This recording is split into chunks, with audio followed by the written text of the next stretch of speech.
கிறிஸ்துவ ஜனங்களுக்கு என் அன்பின் வாழ்த்துக்கள். இப்பொழுதும் நம்முடைய சேனலுக்கு மிஸ்டர் மகேந்திரன் அவர்கள் நான் போன வீடியோவில் நான் கூறியிருந்தேன், நானே கர்த்தர். இந்த நானேன்னு ஒரு டேம் வந்தாலே அவருக்கு நிகராக வேறு யாருமே கிடையாது. ஆனால் திருத்துவக்காரர்கள் என்ன கொண்டு இருக்காங்க, இல்லை இந்த நானுன்னு வர்ற அவருக்கு மேலேயும் ஒருத்தர் இருக்கார் அப்படின்னு சொல்லிட்டு இருக்காங்க. அது எல்லாமே ஒரு கள்ள உபதேசம். அதெல்லாம் நான் கூறினேன், நான் கர்த்தர். கர்த்தர்னா யார் உங்களுக்கு தெரிஞ்சிருக்கும், இயேசு கிறிஸ்து. இப்போ நானேன்னு ஒரு டேம் வந்துட்டுனாலே அவர் தான் எல்லாமே, அவர் ஒருவர் தான் கடவுள். ஏன்னா அந்த உலகத்தில் பிசாசனவனும் கடவுள்னு காமித்து கொண்டு இருக்காங்க. அதனால தான் அந்த நானேங்கிற டேம் வருது. நானேனா அர்த்தம்னா நான் ஒருத்தர் தான். வேதத்தில் உள்ள அதிசயங்களை பார்க்கும்படியாகவும் உடைய கிருபையினாலே அதன் அர்த்தங்களை விளங்கிக் கொள்ளும்படியாகவும் பரிசுத்த ஆவியினாலே எங்களை பலப்படுத்தி தைரியப்படுத்தி நீர் வழி நடத்தும். கேட்கிறவர்களுக்கும் இந்த செய்தி ஒரு ஆசீர்வாதமாய் மாற நிற்கிற செய்யும். அவருடைய ஆழமான மனதிலும் இந்த ஆழமான காரியங்கள் பதியும்படியாக நிற்கிற செய்யும். எங்கள் சித்தம் அல்லவும் சித்தமே நிறைவேறும் என்ற விசுவாசத்தோடு எங்களுக்காக கல்வாரி மற்றும் சில சுமைச்ச இயேசு கிறிஸ்து இனிய நாமத்தினாலே கேட்கிறேன் நல்ல பிதாவே. இன்றைய காலகட்டத்தில் நாங்கள் யெகோவான் சாட்சிகளைப் போல இன்னொரு குழுவை நாங்கள் இந்த உலகத்திலே நாங்கள் பார்க்கிறோம். எப்படி யெகோவான் சாட்சிகள் இயேசு இருக்கிறார் என்று சொல்கிற அதே நேரம் அவரை ஒரு சிருஷ்டிகராக பார்க்காமல் அவரை ஒரு சிருஷ்டிக்கப்பட்டவராக பார்க்கிறார்களோ, அதே போல இன்னொரு கிறிஸ்தவர்கள் என்று தங்களை கூறிக்கொள்ளுகின்ற ஒரு கூட்டம் இருக்கின்றது. அவர்கள் பிதாவையும் பரிசுத்தாவியையும் ஒரு பொருளாக எண்ணுவதில்லை. அவர்கள் சொல்கிறார்கள் இந்த மூன்றும் இயேசுதான் என்று சொல்லுகிறார்கள். ஆனால் இந்த போதனையை குறித்து ஒரு குழு அல்ல, இந்தியாவிலே பலவிதமான குழுக்கள் இந்த போதனையிலே ஒருவருக்கு ஒருவர் முரணான கருத்துக்களையும் வியாக்கியானங்களையும் விளக்கங்களையும் கொடுத்து கொண்டு இருக்கிறார்கள். ஆனால் இவர்கள் எல்லாருடைய கொள்கையும் ஒரு காரியத்திலே ஒன்றுபடுகிறது. அதாவது இயேசு மட்டும்தான் இருக்கின்றார். அதாவது பிதாவை குறித்தோ பரிசுத்தாவியை குறித்தோ இவர்கள் போதிக்கிறது இல்லை.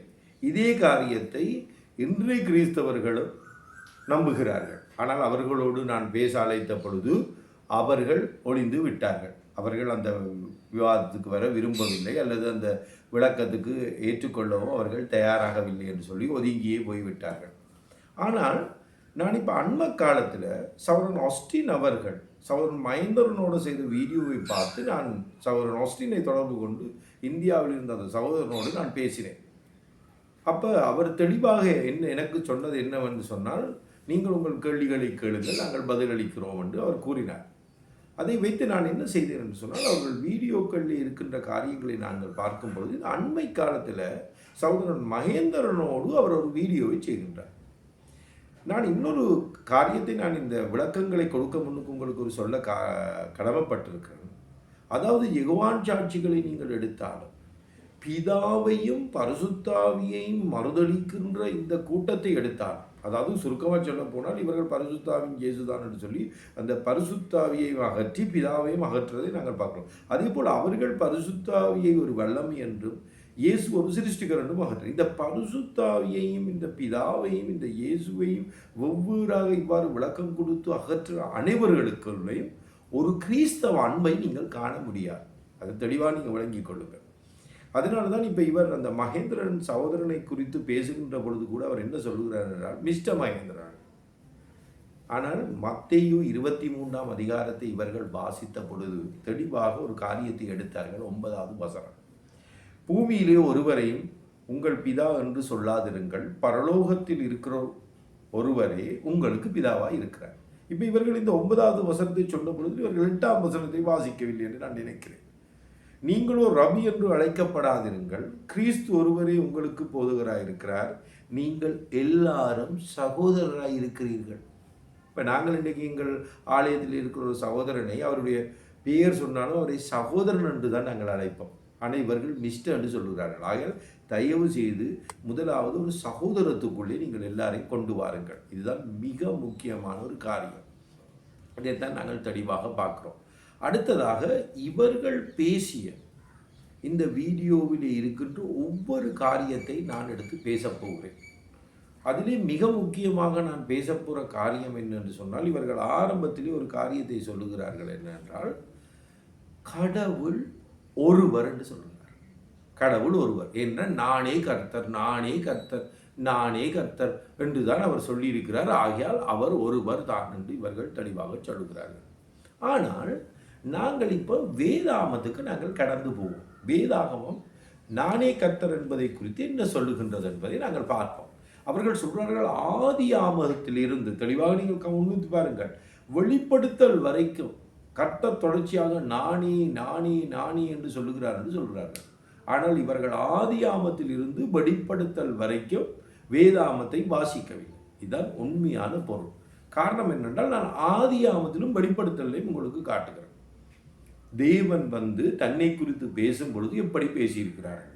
நாங்கள் ஆதியாகமம் 1 அதிகாரம் 1, 2, 3 நாங்கள் வாசிக்கும் பொழுதே, ஆதியிலே தேவன் வானத்தையும் பூமியையும் படைத்தார் என்றும், ஆகையால் பிதாவாகிய தேவன் வானத்தையும் பூமியையும் சிருஷ்டிக்கிறார் என்றும், 2வது வார்த்தையிலே ஆவியானவர் ஜலத்தின் மேல் அசைவாடி கொண்டிருந்தார் என்றும் பரிசுத்த ஆவியானவர் குறித்து அங்கு சொல்லப்படுகிறதையும், 3ஆம் வசனம் தேவன் வெளிச்சம் உண்டாக கடவது என்றால் வெளிச்சம் உண்டாயிற்று. அதாவது தேவன் தன்னுடைய வார்த்தையை பிரயோகிக்கிறார். ஆகையால் வார்த்தையாகிய இயேசுவானவர் இந்த வெளிச்சத்தை கொடுத்தார் என்று 2 கொரிந்தியர் 4ஆம் அதிகாரம் 6ஆம் வசனத்திலே பவுல் அப்போஸ்தலர் இதை எடுத்து போதிக்கின்றார். அது இயேசு கிறிஸ்து என்று. அந்த வார்த்தையை நான் இப்போ உங்களுக்கு வாசித்து காட்டுகிறேன். அப்போ உங்களுக்கு விளங்கும். ஆதி ஆகமத்திலே இந்த மூவரையும் குறித்து வேதம் சொல்லுகின்றது. அதில் எந்த மாற்று கருத்தும் இல்லை. நான் 6ஆம் வசனத்தை வாசிக்கின்றேன்.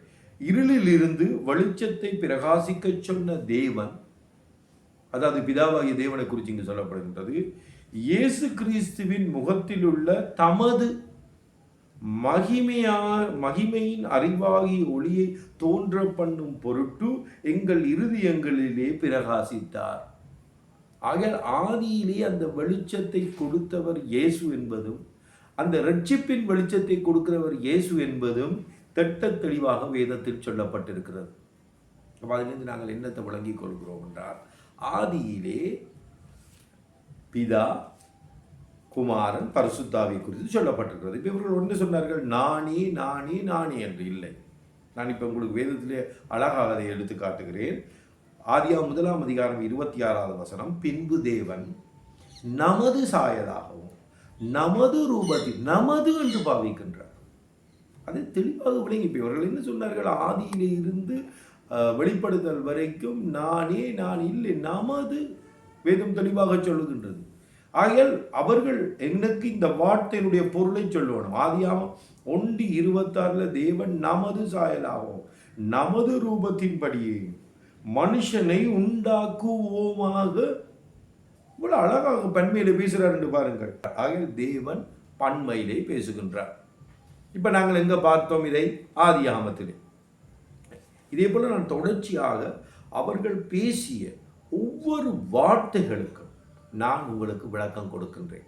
ஆகையால் இப்போ ஆதியாகமத்திலே நாங்கள் திட்ட தெளிவாக என்ன பார்த்து விட்டோம் என்று சொன்னால், தேவன் தன்னை பன்மையாக பேசுகிறார். அதில் எந்த மாற்று கருத்தும் இல்லை. ஆகையால் இவர்கள் நானே நானே நானே என்று ஆதியாகமத்தில் இருந்து வெளிப்படுத்தல் வரை தேவன் பேசினார் என்று சொன்ன வார்த்தை மிகவும் பொய்யானது.